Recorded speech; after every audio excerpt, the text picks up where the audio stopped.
네, 안녕하세요. 여러분들 만나서 반갑습니다.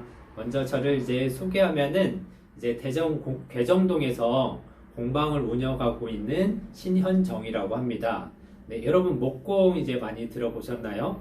네, 오늘 이 시간을 통해서 여러분들이 나중에 이제 졸업을 하고 나서 이제 사회생활을 할 때 직업을 선택할 때 너무나도 많은 다양한 직업들이 있거든요. 그 중에서도 목공에 관련된 어떤 종류들, 어떤 분야들이 있는지를 간단하게 이제 살펴보도록 하도록 하겠습니다. 네, 이제 목공하게 되면은 가장 대표적으로 떠오를 수 있는 게 이제 건축 쪽이거든요. 건축하면은 이제 딱 떠오르는 거는 이제 건물을 짓는 거. 특히 이제 아파트를 많이 볼 수도 있고요. 그 다음에 일반 주택, 아니면은 이제 상가, 빌라, 아니면은 그 시골에 보면은 이제 한옥마을 같은 거 보이죠? 한옥, 그 다음에 이제 황토집, 네, 그런 집을 짓는 건축에 속할 수도 있고요. 자, 그 다음에 이제 건축을 하기 위해서는 이제 실내 디자인도, 건축 디자인도 필요하겠죠. 그 학교에서 배울 때도 이제 건축가라든지 실내 디자인, 그런 유명한 사람들도 많이 나오게 되는 것을 알 수가 있습니다. 그만큼 이제 공부도 필요하기도 하고 이제 모든 공간에서 여러 가지들을 복합적으로 생각해야 되기 때문에 조금 어려운 부분들도 많이 있기는 하거든요. 그리고 참 매력이 있는 것을 볼 수가 있습니다. 자, 건축 디자인을 할 때는 요즘에는 이제 아파트도 그냥 막 짓는 게 아니거든요. 이런 환경들, 뭐 내천이라든지 산이라든지 이제 숲, 그런 것들을 다 고려를 하고 숲과 사람과 건물들이 얼마만큼 조화롭게 할 수 있는지 그런 것들을 다 이제 고민하고 조사를 통해서 이제 건축 디자인을 하거든요. 그리고 건물을 짓기 위해서는 그냥 뚝딱 네모난 것만 지면은 조금 이제 보기가 좋지 않잖아요. 얼마만큼 디자인을 이쁘게 하는지, 그 다음에 실용성 있게 하는지, 그 다음에 여러 가지 환경들을 조성했을 때 그런 것들, 그 다음에 요즘에 이제 또 많이 태풍이라든지 비 피해 그런 것들이 많이 발생을 하잖아요. 그런 것들, 모든 것들을 고려를 해서 건축을 디자인을 해야 된다는 거 참고적으로 아시면 좋을 것 같고요. 그 다음에 디자인 쪽에 있다면은 이제 건축 리모델링, 건축을 하면은 낙후된 이런 건물들이 많이 있는데 그런 것들을 리모델링 하는 업종도 많이 있습니다. 그리고 실내 인테리어. 흔히들 이제 거리를 돌아다니다 보면은 이제 가게 오픈할 때 건물을 이제 그 가게를 공사하는 곳 많이 본 적 있으시죠? 네, 그런 데를 잘 살펴보면은 디자인을 어떻게 해야 되는지, 실내 인테리어를 어떻게 해야 되는지 그런 것들에 따라서 가격도가 또 많이 달라지기도 하고 그 다음에 그 식당과 그 가게, 그 다음에 어떤 업종을 할지도 그런 거에 따라서도 디자인도 다 달라지거든요. 그 인테리어도 다 달라지고 그런 것들을 고려해서 실내 인테리어도 많이 지금 활용하고 있기도 하고 있습니다. 자, 그 다음에 이제 저희 이제 목공 쪽인데요. 목공 쪽은 흔히 이제 대전에서도 산림청이라든지 아니면은 이제 그 보문산에 있거든요. 목재문화체험장. 네. 그 다음에 대전 인근 지역에 있어서도 장태산 휴양림이라든지 한밭수목원이라든지 개족산이라든지 여러 군데의 이제 산림을 통해서 그런 목공에 관련된 곳도 많이 활성화가 되고 있습니다. 자, 그리고 서각 혹시 아시나요? 조각도로에서 글씨 같은 거 많이 파는 거, 그런 서각들도 이제 개인적으로 많이 활용을 하기도 하고, 그 다음에 예전에는 등산 갈 때 어떤 아저씨가 이제 버닝기 태우는 거, 인두기라고도 보통 하거든요. 그거 갖다 나무에다가 그림을 그려주시는 분들을 가끔 많이 봤거든요. 네, 그게 우드 버닝이라고 보통 해요. 그래서 우드 버닝 협회에서도 자격증, 민간 자격증으로 활성화가 되기도 해서 우드 버닝을 검색하시면은 엄청 이쁜 모양들의 나무에다가 태우는 것들, 전문적으로 하는 것들도 많이 있거든요. 그런 것들도 참 매력이 있는 그런 우드 버닝도 할 수도 있고, 그 다음에 목공예는 여러 가지 이제 나무를 이용해서 공예품들, 디자인으로 해가지고 여러 가지 활용할 수 있는 그런 것들도 만들 수 있는 여러 가지 형태로 분야가 나눠질 수도 있습니다. 자, 그 다음에 저희 이제 제 공방에서 일하고 있는 이제 목공방. 네, 목공방 많이 들어보셨나요? 네, 요즘에는 이제 공방마다 특색이 있기 때문에 예를 들어서 켈리 공방, 그 다음에 가죽 공방, 그 다음에 캔들, 그 다음에 케이크 만드는 그런 공방들, 여러 가지 공방들이 많이 생겨났거든요.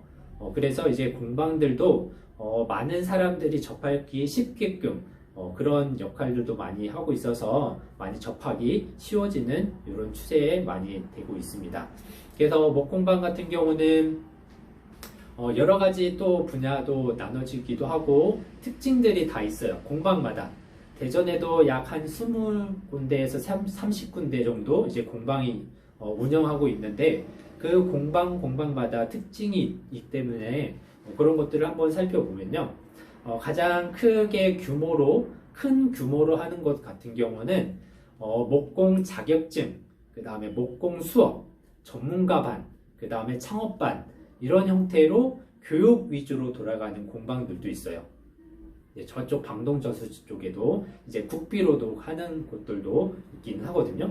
그렇게 큰 규모로 교육 위주로 돌아가는 공방이 있는가 반면에 어떤 곳은 규모도 크긴 하지만 판매 쪽으로 인터넷 판매라든지 아니면은 공방마다 이제 반제품을 해가지고 나무를 재단해서 공급을 한다든지 아니면 인터넷으로 이제 어떤 나무를 만들어서 판매를 하는 곳 그런 곳들도 많이 있고요.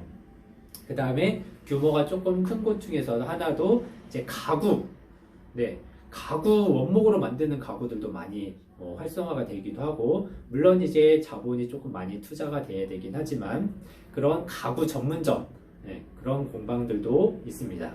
그리고 이제 저희 공방 같은 경우는 이제 소개를 한다면은 저희 공방 같은 경우는 이제 목공 체험 여러분들이 이제 지금 하는 목공 체험 같은 경우도 목공 체험에 속하고 그 다음에 취미반, 자격증반, 그 다음에 주문 제작 저희 공방 같은 행복나무 공방 같은 경우도 이렇게 프로그램을 준비를 해서 운영을 하고 있거든요. 목공 체험 같은 경우는 말 그대로 여러 가지 일상생활에서 쓰일 수 있는 일상생활 소품을 원목을 가지고 이제 커리를 다 만들어 놨어요. 물론 이제 자유작품으로 자기가 원하는 것들을 만들 수가 있지만 그런 커리들을 선택을 하셔서 공방에서는 원데이 클래스로 진행을 하기도 하고 아니면은 외부 학교 또는 이제 직장 아니면은 평생교육원 그런 쪽으로 이제 제가 출장을 나가서 목공 체험을 진행하기도 하고요. 그 다음에 취미반 같은 경우는 이제 가격이 조금은 저렴하게 물론 이제 자격증반이라든지 다른 공방마다 그 가격대는 차이가 있긴 하거든요. 그래서 누구나 쉽게 접할 수 있게끔 어렵지 않게 저하고 같이 1대1로 보통 이제 만들기를 진행을 하는 게 취미반. 그 다음에 자격증반 같은 경우는 이제 국가 자격증도 있고 민간 자격증이 있어요. 그래서 자격증반 같은 경우는 이제 창업을 위한 창업반도 나눠질 수도 있긴 하는데 기본적으로 가구를 만들기 위해서 여러 가지 이제 공구들을 사용을 하거든요. 위험한 공구도 있고 간단한 공구들도 있긴 하는데 그런 공구들을 하나하나씩 조립도 해보고 사용법도 익히고 그 다음에 연마도 하고 여러 가지들을 익힌 다음에 가구를 만들면서 가구에 조립하는 방법이라든지 나무의 특징이라든지 스케치는 어떻게 하는지 그런 것들을 전반적으로 배우는 것이 자격증반이라고 할 수가 있습니다. 그리고 이제 주문 제작도 있는데요. 주문 제작은 보통 인터넷으로 목공 관련된 제품들을 사면은 조금 더 저렴할 수도 있고요. 아니면은 어떤 것은 이제 더 비쌀 수도 있지만 공방에서 주로 주문 제작하는 것들은 시중에 크기가 규격화가 돼 있어요. 그리고 자기 집에 요만큼 공간을 활용해서 나무를 이용해서 만들어 놓고 싶은데 시중에는 그런 것들은 팔진 않거든요. 그래서 내가 원하는 크기와 원하는 모양대로 주문을 해서 주문 제작으로 해서 판매도 이루어지고 있습니다. 자, 이렇게 해서 그리고 이제 온라인 판매 같은 경우는 일반 옷이라든지 나무라든지 그런 것들의 형태는 같다고 보시면 되고, 요즘에는 이제 문의를 많이 오는 것 중에 하나가 캣, 그 다음에 강아지, 고양이 그런 거 관련된 목공으로 하는 캣타워라든지 그런 것들을 자기가 직접 만들어서 온라인으로 판매하고 싶다고 하는 사람들도 많이 문의가 오고 있거든요. 네, 그래서 여러 가지 방면으로 목공을 활용할 수 있고, 저처럼 또 이제 나중에 목공을 가르치거나 아니면 목공 체험을 나중에 나가서 목공 체험사 지도사라든지 그런 것들도 활용할 수 있는 분야들이 다양하게 있기 때문에 여러분들은 이제 진로를 선택하거나 하는 것들 중에 한 가지 팁을 드리자면은, 저 같은 경우는 이제 사람마다 좋아하는 것들이 다 달라요. 그리고 손재주가 있는 사람이 있는가 하면은 체육 쪽, 아니면은 수학 쪽, 아니면 그림 쪽, 여러 가지 방면으로 본인들의 장점들이 다 있어요. 그래서 선택을 하실 때는 자신이 하고 싶은 거, 그 다음에 자신의 장점을 활용하는 게 가장 좋다라는 거. 그래야지만이 나중에 어떤 일을 하든지 본인이 좋아하는 것들은 이제 막을 수가 없거든요. 그리고 억지로 하는 것보다는 자기가 좋아서 하면은 더 빨리 발전할 수도 있고 더 성장할 수 있는 것들을 많이 볼 수가 있고, 그 다음에 내가 한 가지만 딱 고집하는 것이 아니라 여러 가지를 두고 경험해 보는 것도 많이 좋아요. 왜냐면 내가 생각한 거랑 직접 경험한 거랑 다를 수가 있거든요. 그래서 여러 가지를 생각해 보고 선택하시는 게 가장 좋다라는 거 참고적으로 아시면 좋을 것 같습니다. 네, 여기까지 이렇게 목공에 관련돼서 간단하게 어떤 종류와 어떤 분야들이 있는지 알아봤습니다. 네, 감사합니다.